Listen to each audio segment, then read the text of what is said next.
Hello everyone, কেমন আছো? আশা করছি তোমরা খুব ভালো আছো। আমিও আছি ভালো মোটামুটি। তোমাদের সাথে অনেক দিন ধরে কোনো ব্লগ আমি শেয়ার করছি না, কারণ হচ্ছে তেমনভাবে আমি কোনো কাজকর্ম করছি না যেহেতু, ওই জন্য তেমনভাবে তোমাদের সাথে কোনো ব্লগ আমি শেয়ার করছি না। যেহেতু ডাক্তার আমাকে বলেছে বেড রেস্ট আর সাবধানে থাকতে। ডাক্তার দেখাতে গেছিলাম, তখন ডাক্তার বলেছে আবার যাবো বুধবার ডাক্তার দেখাতে যাবো, দেখি তখন কি বলে। এখন তো কদিন বলেছে বেড রেস্ট থাকতে, ওই জন্য তেমনভাবে কোনো কাজকর্ম করছি না ঘরে, শুধু রান্নাটুকুই করছি। ওই জন্য তোমাদের সাথে কোনো ব্লগ শেয়ার করতে পারছি না। ওই জন্য তোমাদেরকে এই কথাগুলো শেয়ার করার জন্য আজ ভিডিও করলাম। আর তেমনভাবে তো এমনি তো বাইরে আমি বেরোতাম না, টুকিটাকি ওইটুকু বেরোতাম। আর এখন তো একদমই পুরো বেরোনো বন্ধ হয়ে গেছে, যে একদমই কোথাও যাচ্ছি না। আর তো আমার না একদম বসে কাজকর্ম করাই বন্ধ, মানে একদম যে থেবড়ে বসে কাচাকুচি করতাম, বাসন মাজতাম, সেগুলো আমি এখন কিছুই করছি না। মানে সবই, মানে বাড়ির ঘরের লোক, আমার দিদি ফিদি মা সবাই বলেছে নিচে বসে কোনো কাজ করবি না।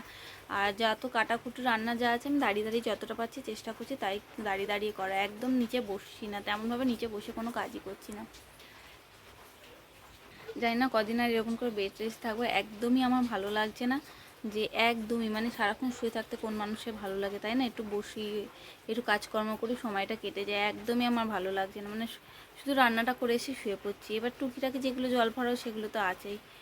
কী বলতো, রান্না ছাড়াও তো ঘরে সংসারে প্রচুর কাজ থাকে, নিজেরও তো টুকিটাকি কাজ থাকে, জামা কাপড় কাচা, আন্টি জামা কাপড় কাচা সমস্ত কিছুই থাকে, কিন্তু সেগুলো তো আমি এখন করে উঠতে পারছি না, সেগুলো আন্টিই করছে। আর তোমাদের সাথে অনেক দিন পর ভিডিওগুলো শেয়ার করছি, কথাগুলো বলছি।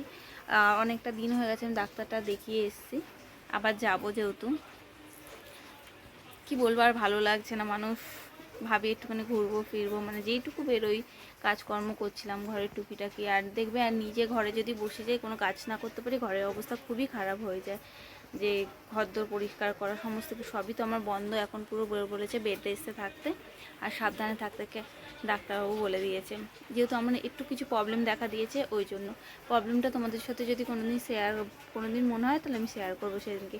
আগে আমি ডাক্তারটা দেখিয়ে আসি, আর একবার ডাক্তারটা যেতে বলেছে, ডাক্তারটা দেখিয়ে আসি, তারপর তোমাদেরকেও শেয়ার করবো যদি হয়।